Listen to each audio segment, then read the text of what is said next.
In terms of the one thing that I think the NATO Center of Excellence on and Climate and Security could best contribute to would be to develop a series of best practices for integrating climate adaptation in particular into alliance partners and militaries. One of the things that I think would be really valuable for NATO, for the NATO Center of Excellence to look into, is a deeper understanding of the drivers of instability and insecurity that concerns NATO and other organizations. Like many of us in the climate change and security world, I'm excited and highly encouraged by Canada's offer to establish a centre of excellence on climate change and security for NATO. I see this new institution playing an absolutely key role.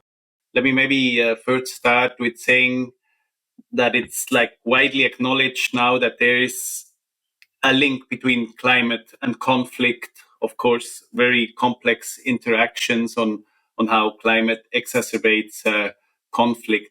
The creation of this center will raise awareness of the challenges posed by climate change globally and offer a safe space for countries to collaborate and find solutions to today's most pressing climate challenges.